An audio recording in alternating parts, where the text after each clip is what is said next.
like saying hello.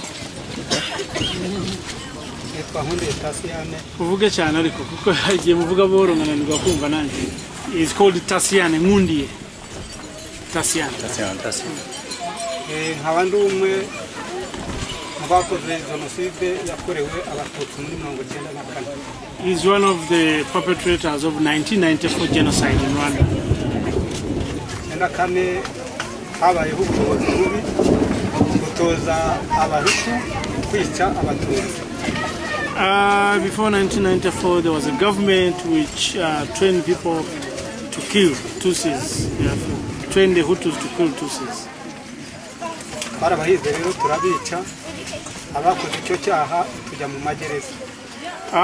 As the government wished, we hunted the Tutsis and killed them. And then some of us who were they took them to the prisons. He spent 8 years in prison.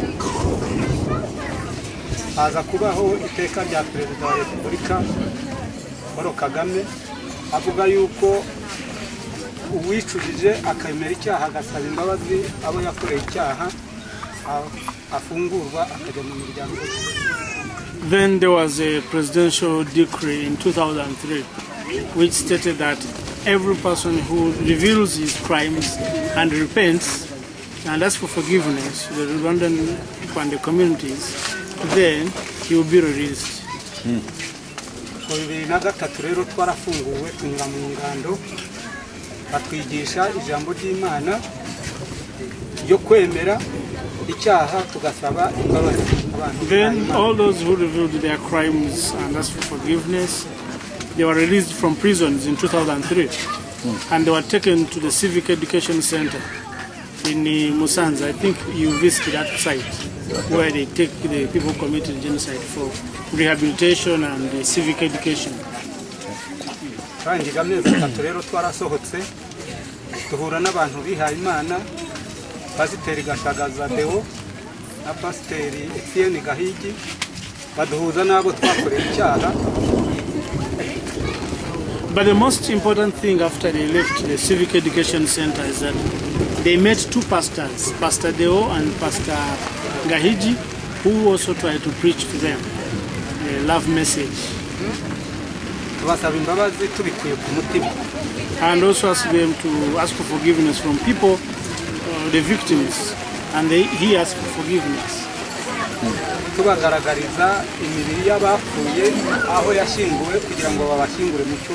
And he also went ahead to show where he had buried the people he killed, so that they can be buried in respect.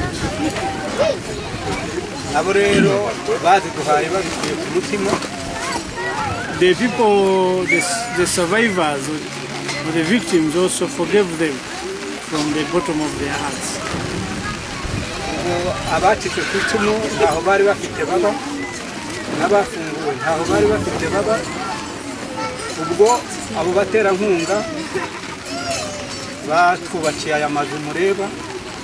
The only problem they had, the survivors didn't have homes because the killers had destroyed their homes. And also these people, when they released from prison, after 8 years also they didn't find their homes. So they decided to unite and construct these houses.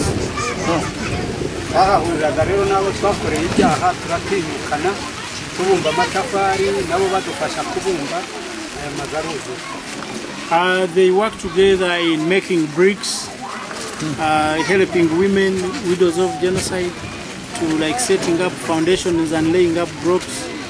And at the end of the day, they had the constructions done.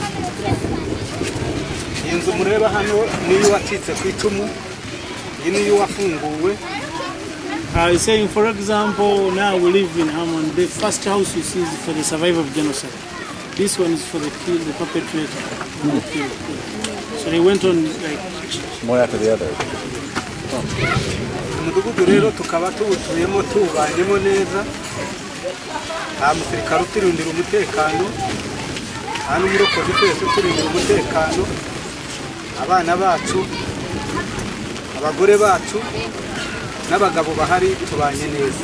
He's saying nowadays you can't see any policeman around the military to keep law and order, because now they can keep their law. They can keep law and order themselves. So there's no policeman around? No. ahubwo iwanyu aho muri ajya bavuga yuko umuhutu n'umututsi batabana uzababwire muti barabana bagasabana bakabyarana abana muri batisi. He's saying that still people in Europe and the US have a mentality like the Hutus, Tutsis don't live together. But he's saying now, it's happening, it has changed. Now we live, work together, we intermarry. Things are going back to the way it used to be before.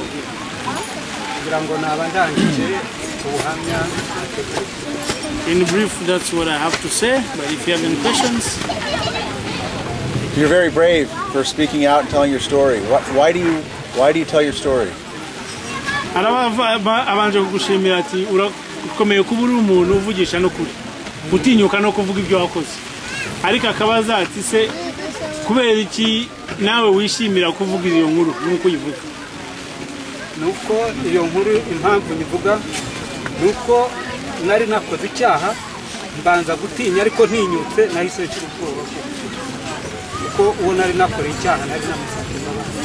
He's saying because he has the confidence to speak in public because he committed the crimes, but he managed to ask for forgiveness, and the people he killed, the families have forgiven him. So he's happy to give that message out.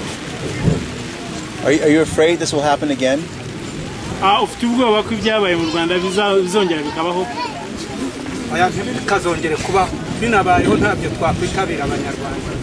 He's saying he doesn't believe it will happen again, and if it happens again, he doesn't think anyone will participate. Thank you for sharing your story. Thank you.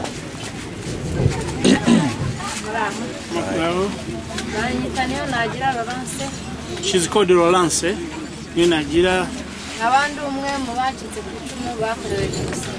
She's one of the survivors of genocide in Rwanda. As the first speaker said, they were hunted and they were killed, many of them.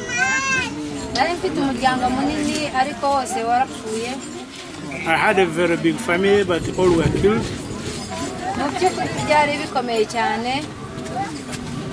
For sure, it was a very difficult and terrible situation.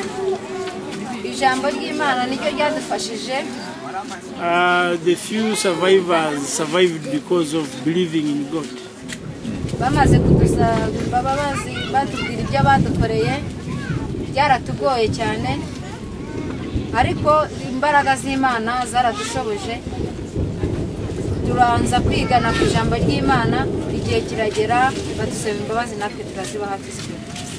He's saying to be realistic, tolerating what happened is difficult, and also tolerating to live with someone who killed your family is a very difficult thing. But she's happy that through prayer, the power of praying and praying with the rest of the survivors, they managed to forgive the killer.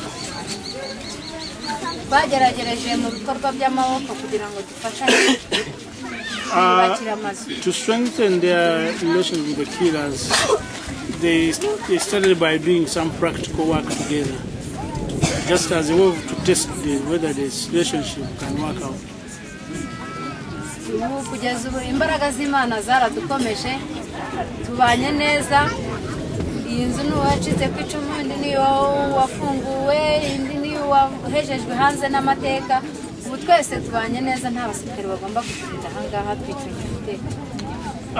Yeah, saying now it's very surprising that they live in harmony, they're happy, no problem with each other as it was. So for her it's like a surprise first that she never expected that herself that it will happen. But she's saying now it happens, everyone is happy. It's not like we are forced by the government or the military or the police. It's through us, it's our own willingness. that we want to live together and forget the past and try to tolerate the whole situation. She's saying, yeah, in brief, that's all she had to say. If you have questions for her, please. Thank you. Thank you. Thank you. Sam Rakos.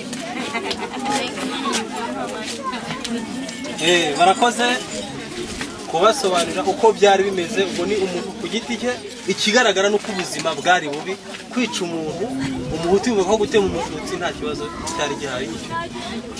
He's thanking the people who have given testimony, but also saying that during those days it was very, very hard for the Hutu to believe that killing a Tutsi is a normal thing.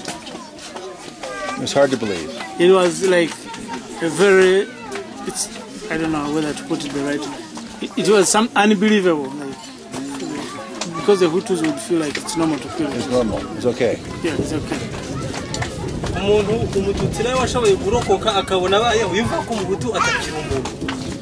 the Tutsis who survived thought the Hutus were inhuman. Ariko kubwo imbaraga z'Imana n'umuteguro w'Imana urabona ko ubu turabanye nta kibazo cyane. But because of the thing, the power of believing in God, you can see everyone here, they live together. So. Ndumva umwanya ukurikiyeho noneho no kubamenyesha ibikorwa duhuriyeho nk'abantu bagiye mateka mabi yo kwitana no guhungana no gutinyana ariko uyu munsi turi abantu bamwe dukorera hamwe kandi tugakora. So what next is now to show you some of the activities that they do jointly in this village. Great. Yewe banaza hano nk'umuntu ushinzwe ibikorwa by'iterambere muri uyu mudugudu. Is responsible for the social development of the village. For this village? Yeah. Okay. Uyu nawe ni umuntu ashinzwe abaturage bose bo muri iyi village yacu. How is he responsible for all the village members? Niwe chef de zone. Head of the village. Uyu nawe ni umugenzuzi w'ibikorwa byose kuko tugira umutungo. Uyu niwe mugenzuzi. This one is like the auditor of their resources. Of the what? The auditor. Okay. Audits like the resources for the village. For the village. How many people in the village? Abaturage batuyana ni bangahe? Ni karabasi. Abaturage batuye muri ni imiryango 30 muri village. Buri muryango ufite abantu bangahe? Bagiye batandukanye ariko uje ikigeranyo cya bose n'abantu bagera muri 340. 340. Uko usanga umuryango ufite imfubyi bene wabo w'umuntu washoboye kubona inzu usanga ari we utunze benshi. Uko usanga nta rugo nibura utarimo umwana umwe w'imfubyi. Nabo rwa rufite kwenda mugabo n'umugore. Muri ibyo bikorwa urabona iyo komite uyu noneho niwe president wa association ishinzwe bya bikorwa. Yagiye president ko yihishe inyuma. He is the president of the village. Actually, he's one of the perpetrators. Of the what? He is one of the perpetrators, but he's the president of the village. Yeah, for the village. Oh, yeah. Muraba mwabonye rero. Dore n'umubitsi w'umutungo wacu rero nguri hariya. The treasurer for their the other one is the treasurer, they have the auditor here. Okay. Muri iyi komite mubonye harimo abantu bacitse ku icumu n'abantu bakoze icyaha cya genocide kandi bari tukajya inama tugafatanya. When you look at the committee, it's made up of people who committed genocide and the survivors. And the survivors. But they're doing things perfectly. They're all happy. Ubu muri iki gihe cya vuba tumaze kwigurira imirimo 2 ya association yacu bivuye mu maboko yacu nk'abaturage bo muri Kigali. Through contributions of each family, they have now bought 2 plots of land where they can do some bit of commercial farming. Nyuma yo kugura iyo mirima twagiye tukigisha abana batagiye bashobora kwiga amashuri yisumbuye tumaze kugira abanyeshuri 3 bize ibintu byo kudoda tubifatanyijemo kandi urumva ko umwana bari umuryango umwe ariko twarafatanyije abana batatu barangije kwiga. There was also helped to train 3 children from the poorest homes in the village to learn knitting, tailoring and knitting. Yeah, but they still have a problem of the machines. They don't have machines. They have only 2 machines for the whole village. Mu gikorwa cy'ubuhinzi nabyo dufite umurima uri hafi ku na hegitari w'imyumbati twahinze dufatanyije kongera kuri iyo 2 twaguze nawe tugiye kuzahinga ibishyimbo. They're going to harvest cassava and they're going to plant beans in those farms. Just to make sure they can sell and generate some money for their community and the association. Gusa ingorane tugifite nk'ihuriro ry'abantu tungana gutyo turacyafite imbaraga ziracyari nke kubyo dutekereza gukora kuko twifuza ko abantu batera imbere. He's saying they are working very hard within their very little means. So, but besides trying all that, they still have a few challenges. Ingorane izihe cyane nk'iyo twinjiye wenda mu gikorwa cy'ubuhinzi ubutaka tuza kugura burarenze igice cya hegitari y'ubutaka bwacu bwite twiguriye bubarwa kuri association yacu, ariko iyo tureba imbaraga dufite zo guhinga tubona dukira niba hegitari nibura 4 urumva haracyari kure. Oh yeah, they have only one. If they add up all the plots, it comes to 1 hectare of land For the commercial growing. Yeah, but he's saying to be able to sustain, to have a sustainable project, they need like 4 hectares. So he's saying they still have a challenge of finding funds to add more land, so they can have 4 hectares to make it more sustainable. Ikindi kintu tubona tugifite ingorane urabona umudugudu urimo abana ariko abantu batunze inka aha hantu ndumva ari umuntu umwe wenyine muri village yacu umuntu umwe batunze inka abandi kubera ikibazo cy'ubukene ntabwo turashobora korora. He also saying that they plan to have cows and their dream is to have a cow for each family. But in the whole village it's only 1 person who has a cow. And actually I would add on that that's why our companies we buy them when we bring clients. We make sure they eat beef because that's something they can have once in a year on Christmas or New Year. Here. Yeah. So through the money you pay, there's money given out for them to have good food and drinks.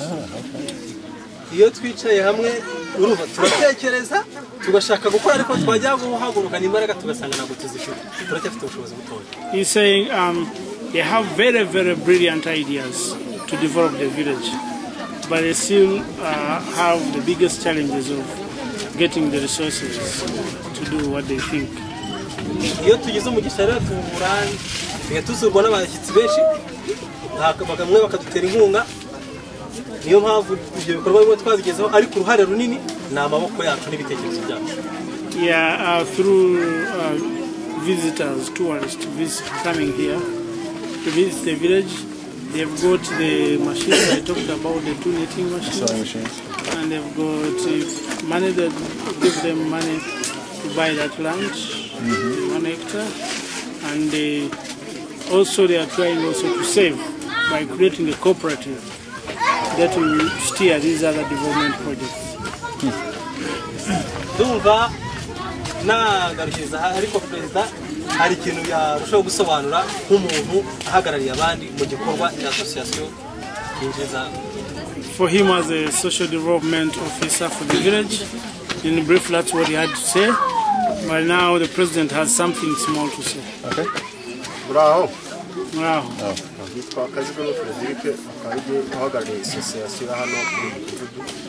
called Frederick, he's representing the president for the village.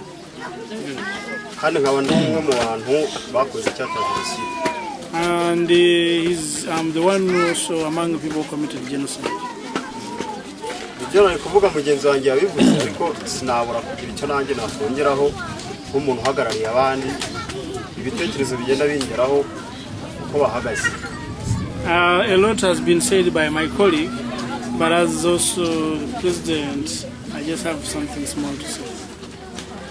cyane cyane ndibanda ku badamu cyane hano dufite abadamu bakora ubukorikori ko kubera amikoro makeya bakaba bataramenya neza kubera batarabona umwarimu uhugutse mu bukorikori bwerekeranye n'agaseke.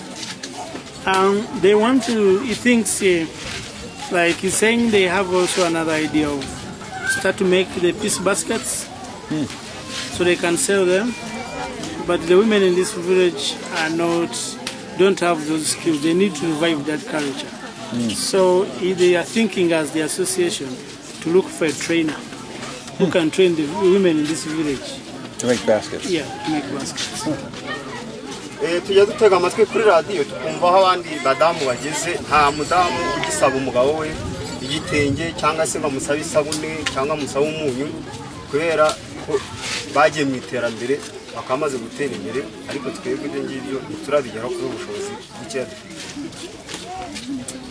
They are trying to look at women empowerment because he believes when you empower women and they have income generating activities, this can also minimize conflicts in homes. So he had on radios, other villages have progressed very well on that point, but here they're still striving. Rero mu cyifuzo cyabo naho kabifuza ko batera imbere nk'abagenzi babo nk'uko batera imbere maze ubumwe n'ubwiyunge bugakomeza ntawe usaba agasabune ntawe usaba agatenge. Yeah, and he thinks by empowering women and economically empowering people in the community, he thinks this will strengthen the reconciliation because nobody will be asking the other for soap for. Hatwe abagabo rero natwe nakwigarukaho urabona imirimo tuzi ni uguhinga ntawize hano uvuga ngo arakoresha ishuri rye ni ugukoresha amaboko yawe. Tukaba dukeneye ibitekerezo muri mwebwe kugira ngo natwe dutere imbere tugire icyo twageraho. And the men in this village, they welcome every development idea from whether a visitor, whether a friend, just to help them. They are welcoming every idea. Nagarukiriza aho ngaho ko numva mugenzi wanjye byinshi yabivuze ntabwo nakuvuga mbisubiramo ibyo nari kuvuga byose yabivuze murakoze. Much I would say my colleague has already stated it, so I stop there. Thank you very much. Thank you very much. Thank you. Thank you.